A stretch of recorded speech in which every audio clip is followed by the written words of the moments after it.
Baik, terima kasih. Assalamualaikum warahmatullahi wabarakatuh. Salam sejahtera untuk kita semua. Shalom. Perkenalkan, nama saya Agatoni Butang dari jurusan Pendidikan Administrasi Perkantoran angkatan 2019. Di sini saya akan membawakan materi yang pertama, yaitu tentang materi keorganisasian. Yang pertama yaitu definisi dari keorganisasian itu sendiri. Definisi secara etimologi dan terminologi. Secara etimologi, organisasi berasal dari kata organ, yaitu struktur atau susunan tubuh yang terdiri dari kepala, badan, dan kaki. Kemudian secara terminologi, organisasi adalah perkumpulan dua orang atau lebih yang memiliki tujuan tertentu. Kemudian yang berikutnya itu adalah syarat organisasi. Syarat organisasi ada 5, yaitu ada tujuan, aturan, pengurus, dan anggota. Yang pertama yaitu adalah tujuan. Tujuan adalah yang mengarahkan jalannya suatu organisasi. Kemudian dalam suatu organisasi ada aturan, yaitu yang memaksa setiap orang yang bergabung dalam organisasi tersebut agar disiplin dan teratur dalam menjalankan tugas, fungsi, wewenang, tanggung jawab, dan kewajiban. Kemudian yang berikutnya itu adalah pengurus. Pengurus adalah yang menggerakkan organisasi. Yang dimaksudkan adalah pengurus harian organisasi. Kemudian yang terakhir yaitu anggota.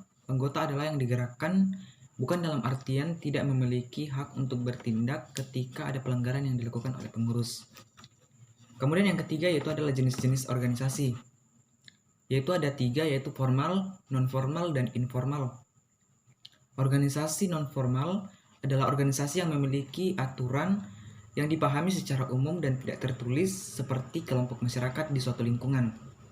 Kemudian organisasi formal yaitu organisasi yang memiliki aturan main secara tertulis dan dijadikan sebagai acuan dalam menjalankan program kerja seperti anggaran dasar dan anggaran rumah tangga. Kemudian yang ketiga yaitu organisasi informal adalah organisasi skala kecil yang pengaturannya secara alamiah seperti rumah tangga. Kemudian yang berikutnya itu adalah sifat organisasi. Sifat organisasi ada 2, yaitu independen dan non-independen. Organisasi independen adalah organisasi yang berdiri sendiri dan tidak memiliki hubungan dengan konstitusi organisasi lain atau non-strukturan dengan organisasi lain. Kemudian yang berikutnya itu adalah non-independen.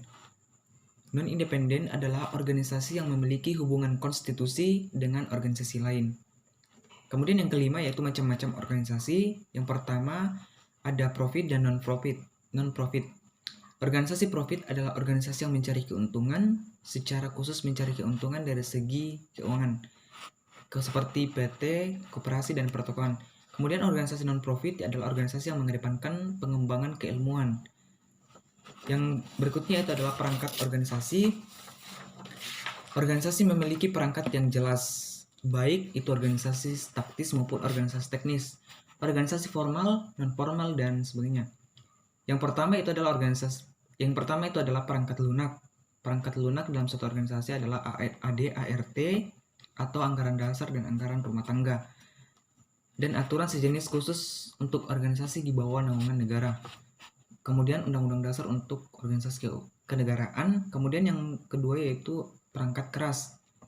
Yang diantaranya ada pengurus, anggota, forum organisasi, musyawarah besar atau MUBES, rapat kerja atau raker, sidang pleno, rapat panitia, rapat bidang, rapat anggota, dan rapat pengurus.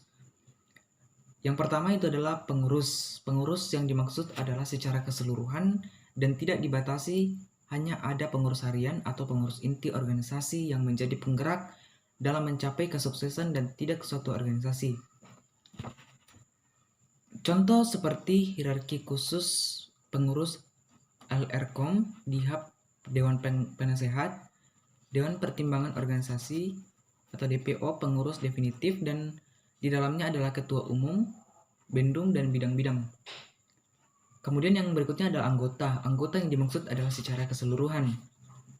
Kemudian forum organisasi dan forum MUBES. MUBES adalah tempat pengambilan keputusan tertinggi suatu organisasi. Kemudian rapat kerja atau raker adalah rapat untuk membahas program kerja. Kemudian sidang pleno. Sidang pleno adalah sidang yang dihadiri oleh peserta penuh untuk membahas dan merancang program kerja yang akan dijalankan selama masa kepengurusan. Kemudian rapat panitia yaitu rapat yang dihadiri oleh jajaran kepanitiaan. Kemudian rapat bidang adalah rapat yang dihadiri oleh ketua bidang. Kemudian rapat anggota adalah rapat yang bisa dihadiri oleh anggota saja. Kemudian rapat pengurus adalah rapat yang bisa dihadiri oleh pengurus untuk membahas sejauh mana program kerja yang dilakukan oleh pengurus. Sekian materi keorganisasian dari saya. Terima kasih.